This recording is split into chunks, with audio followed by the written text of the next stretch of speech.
June 2వ తారీఖు నాడు మరి కాంగ్రెస్ ప్రభుత్వం ప్రకటించింది. రాజీవ్ యువ వికాసం అనే పేరుతోని పథకం తీసుకొస్తామని పేపర్లలో నేను చదివిన. రాజీవ్ గాంధీకి మాకేం సంబంధం అండి? తెలంగాణ రాష్ట్రానికి రాజీవ్ గాంధీ గారికి ఏం సంబంధం? నేను ముఖ్యమంత్రి గారిని డిమాండ్ చేస్తూ ఉన్నా, తెలంగాణ యువకుల కోసం చేపట్టేటటువంటి పథకానికి మీరు ఖచ్చితంగా తెలంగాణ వాదుల పేరు పెట్టాలి. తెలంగాణ రాష్ట్రం ఏర్పడడం కోసం ప్రాణత్యాగం చేసినటువంటి శ్రీకాంతాచారి పేరు పెట్టండి, యాదిరెడ్డి పేరు పెట్టండి, లేకపోతే మహానుభావుడు కాళోజీ పేరు పెట్టండి, కొండా లక్ష్మణ్ బాపూజీ గారి పేరు పెట్టండి, దొడ్డి కొమరయ్య పేరు పెట్టండి, లేదంటే పివి నరసింహారావు గారు మీ కాంగ్రెస్ పార్టీ నుంచే దేశ ప్రధానిగా ఉన్నటువంటి పివి గారి పేరన్న పెట్టి ఆ కార్యక్రమాన్ని ప్రారంభించాలని మేము డిమాండ్ చేస్తూ ఉన్నాం. తెలంగాణ యువ వికాసం అనే పేరుతోని కార్యక్రమం ఉండాలి, కానీ రాజీవ్ యువ వికాసం అనే పేరుతోని కార్యక్రమం ఉండకూడదని, అది కూడా మీరు అవతరణ దినోత్సవం నాడు ప్రారంభిస్తున్నారు కాబట్టి మేము ఈ డిమాండ్ చేస్తూ ఉన్నాం. అదేవిధంగా తెలంగాణ రాష్ట్ర ఏర్పాటులో ఏమాత్రం భాగస్వామ్యం లేనటువంటి అనేక అంశాలను ముఖ్యమంత్రి గారు ప్రతిపాదిస్తున్నారు, కానీ తెలంగాణ రాష్ట్రం యొక్క నీళ్లు తరలించుకొని పోతూ ఉంటే మాట్లాడలేనటువంటి పరిస్థితి ముఖ్యమంత్రిది ఉన్నది. ఎందుకోసం అంటే అక్కడ చంద్రబాబు నాయుడు గారు నదుల అనుసంధానం పేరుతోని బనకచెర్ల రిజర్వాయర్ కడతా ఉన్నాం, మేము పెద్ద బ్యారేజ్ కట్టుకుంటాం, 200 TMC నీళ్లు తీసుకుపోతామంటే కూడా ముఖ్యమంత్రి గారు ఏమీ కూడా అనలేనటువంటి పరిస్థితి ఉన్నది. ఎందుకోసం ఇంత వీక్నెస్ ఉన్నది మీకు? ఎందుకు ఇంత అసక్తత ఉన్నది? ఎందుకు తెలంగాణ ప్రజల కోసం మీరు పనిచేస్తలేరు? పక్క రాష్ట్రం ప్రయోజనాల కోసం మీరు ఎందుకు పనిచేస్తూ ఉన్నారు? ఆనాడు కేసీఆర్ గారు ముఖ్యమంత్రిగా ఉన్నప్పుడు రివర్ లింకింగ్ ప్రాజెక్ట్ ఏదైతే కేంద్ర ప్రభుత్వం ప్రతిపాదించిందో దాన్ని ఖచ్చితంగా తుపాకులగూడెం బ్యారేజ్ దగ్గర నుండి ప్రారంభించాలని కేసీఆర్ గారు ప్రతిపాదించారు. కానీ ఆనాడు కేంద్రం ఒప్పుకోలే, మేము ఇచ్చంపల్లి దగ్గర పెడతాం రివర్ లింకేజ్ అని చెప్పడం జరిగింది.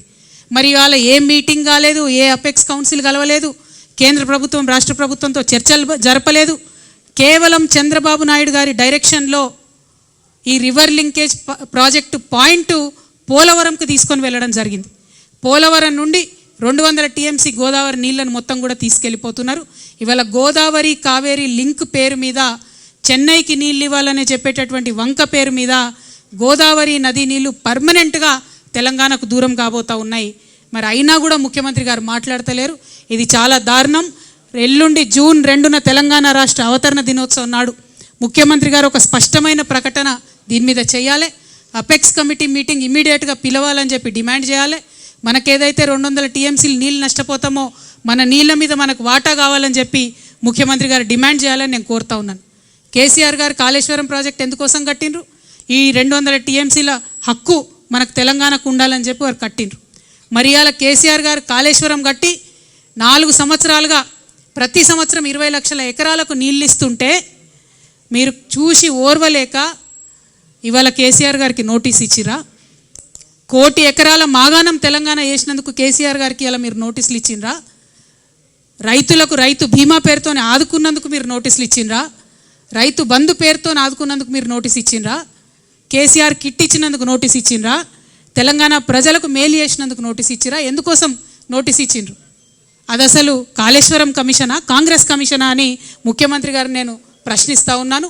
ప్రతి తెలంగాణ బిడ్డ కూడా బాధపడతా ఉన్నారు.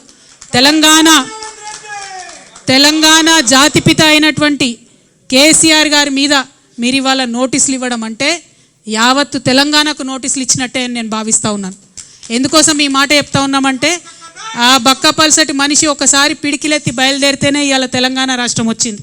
తెలంగాణ రాష్ట్రం వచ్చింది కాబట్టే మీరు ఇవాళ తెలంగాణ రాష్ట్రానికి ముఖ్యమంత్రిగా ఉన్నారు. అది మర్చిపోయి అటువంటి వ్యక్తికే మీరు ఇవాళ నోటీస్ ఇవ్వడం ఎందుకోసం ఇస్తూ ఉన్నారు? మొత్తం ఈ నోటీస్ ఏంది, ఈ కమిషన్ ఏంది, ఈ కథ ఏంది? తెలంగాణ జాగృతి సైనికులంతా కూడా యావత్ రాష్ట్రానికి జూన్ 4వ తారీఖు నాడు ఒక మహాధర్నా చేస్తాం. మేము ఆ ధర్నాలు అన్నీ కూడా వివరిస్తాం. మీ కుట్ర ఏంది, కాళేశ్వరం ఏంది, ఇవన్నీ కూడా వివరిస్తాం. జూన్ 4వ తారీఖు నాడు ఒక మహాధర్నా చేపట్టబోతా ఉన్నాం ఇందిరా పార్క్ దగ్గర తెలంగాణ జాగృతి తరఫున. ఖచ్చితంగా అక్కడ మొత్తం కూడా మీరు ఎట్లా గుత్తేదారులకు వంతబాడుతున్నారు, ఎట్లా తెలంగాణ రైతాంగాన్ని ఎండబెడుతున్నారు, ఎందుకోసం కాళేశ్వరం ప్రాజెక్టు మీరు వాడతలేరు, ఎందుకు నిర్వీర్యం చేస్తున్నారు, ఈ అంశాలన్నీ కూడా తెలంగాణ ప్రజల ముందు బట్టబయలు చేస్తామని చెప్పి ఈ సందర్భంగా మేము తెలియజేస్తూ ఉన్నాం. అదేవిధంగా మీకు తెలుసు తెలంగాణ జాగృతి అనేక కార్యక్రమాలు చేసుకుంటూ వచ్చింది. బీసీ బిల్లు కోసం గత సంవత్సరంన్నరగా మేము పోరాటం చేస్తూ ఉన్నాం. కానీ నిన్ననే ముఖ్యమంత్రి గారు వెళ్ళి మోడీ గారిని కలిసి దేశ ప్రధానమంత్రిని